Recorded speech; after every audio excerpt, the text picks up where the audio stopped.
안녕하세요. 악의 마음 있는 자들의 송하영 역을 맡은 김남길입니다. 반갑습니다. 안녕하세요. 반갑습니다. 여러분 권준영입니다. 사이코패스적인 아니면 소시오패스적인 범죄자들을 면담을 하실 때 네. 잡히지 않았으면 자기가 완벽했다고 믿었겠지. 네. 아무도 모른다고 생각했겠지라지만 잡혀서 얘기해보면 내가 법적으로 문제가 없을 거라는 합리화를 한다고 얘기했잖아요. 그 법적인 테두리 안에 다 들어가 있는 건데 이제 자기가 하는 것들을 피해간다고 생각을 하는데 법적인 거에 대해서도 그렇게 피해갈 생각들도 다 하고 있었나요? 근데 참 어리석은 게 범죄자들의 거의 대다수 체포할 때 뭐라고 얘기를 하냐면 억울하다라고 얘기를 하잖아요.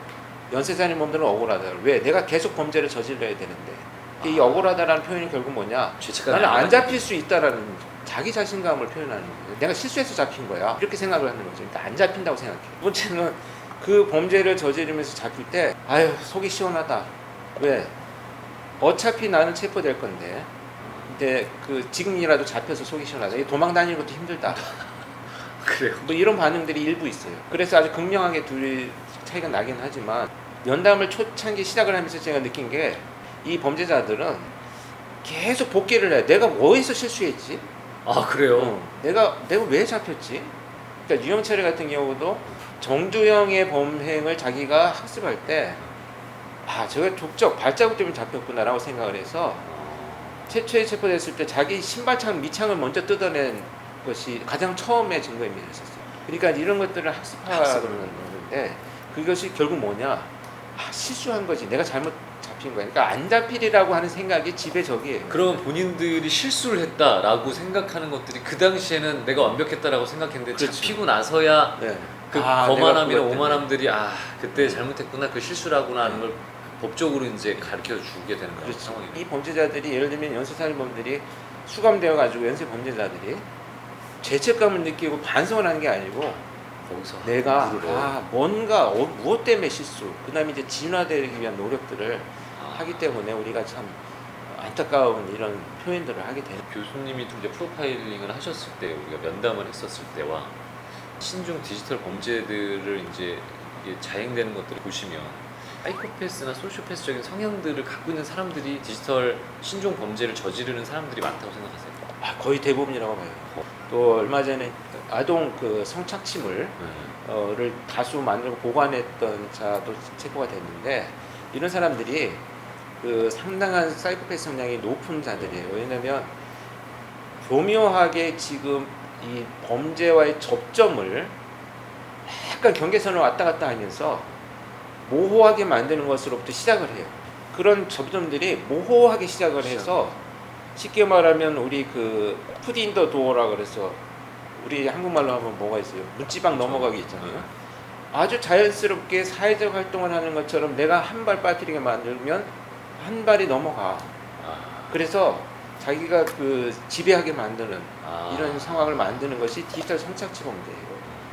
그래서 그 피해자들 그다음에 그 행위로 인해서 돈 벌고 수많은 사람이 가입하게 만들어 가지고 또 사회를 비난하고 모두를 공범화 시켜버리고 이런 그 행위들을 아주 그 몇 개의 범죄를 넘나들면서 저지르는 아주 통제되고 진화된 범죄라고 봐야 되겠죠. 지금은 이제 아이들을 유기하는 거에서 아이들을 학대하는 걸로 이제 범죄적인 유형이 바뀌었잖아요. 근데 그런 아이들을 보면서 우리가 사이코패스, 소시오패스적인 성향을 이야기하는데 그 동물 학대하는 사람들을 보면 그리고 사람한테도 그럴 수 있는 영향이 있다라고 얘기를 있잖아요.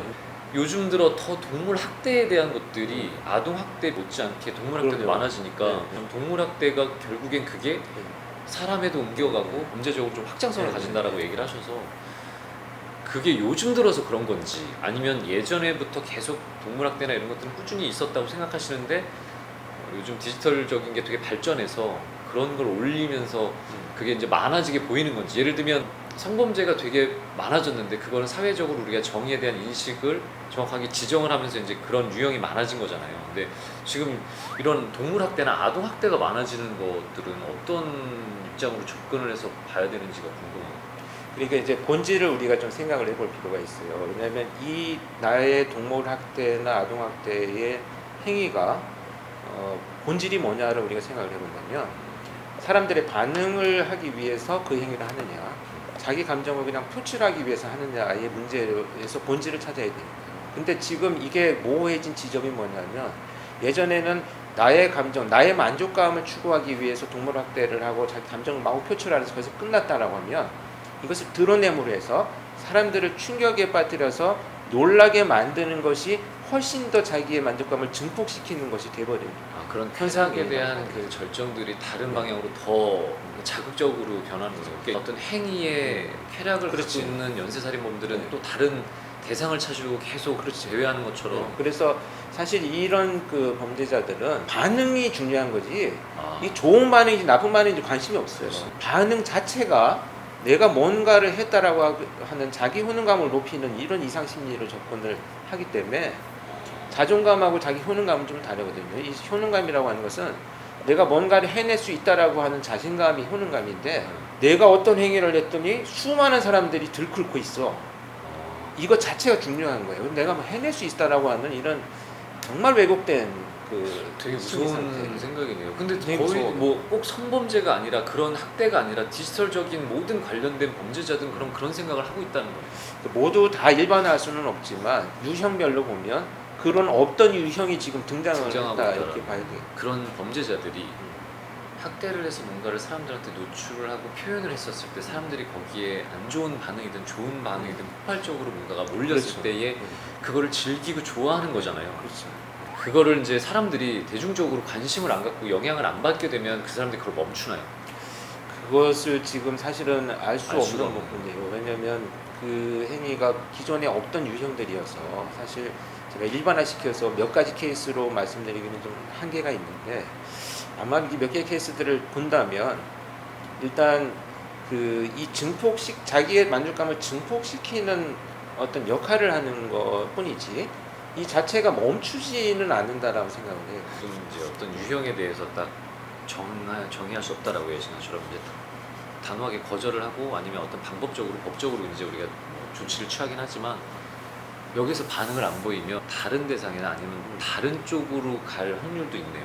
가스라이팅이나 뭐 이런 디지털 아니면 SNS상의 네. 집단 집단, 어떤 테러나 뭐 이런 문제들은 대상이 바뀔 수도 있고 아니면 성착취 범죄는 좀 결이 달라요. 이거는 자기가 이런 만족감 추구한다고 하는 것이 단순히 누군가를 공격하고 잘못되게 만드는 것이 아니고 그 행위들을 통해서 막 자기가 사회나 이런 뭔가 누구를 지배하고 있다라고 하는 이 통제감 이게 이제 디지털 성범죄로 넘어가면 무한한 확대 그러니까 어마어마한 규모로 확대해 나갈 수 있는 가능성이 있기 때문에 본인으로서는 아마 이 범죄를 저지르는 자의 입장으로 봐서는 최상의 만족감을 느낄 수 있는 단계다 이렇게 봐야 되겠죠. 예, 사이버 수사대가 경찰이든 검찰에도 있는 걸로 알고 있거든요. 사이버 범죄들이 되게 다양해지고 극악무도해지면서 사이버 수사대도 계속 같이 진화하는 것 같아요.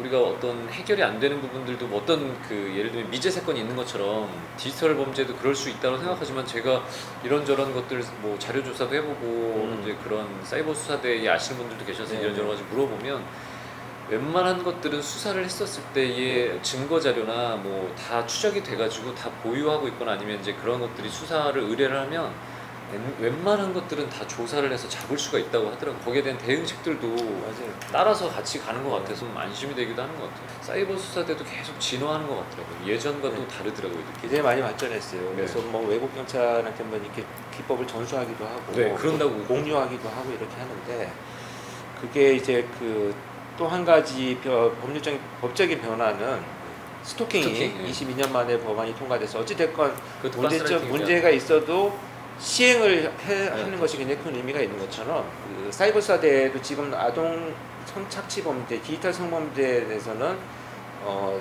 이 위장 수사가 가능하게 지금 법안이 바뀌었잖아요. 맞아요. 이런 것들이 상당히 큰 변화거든요.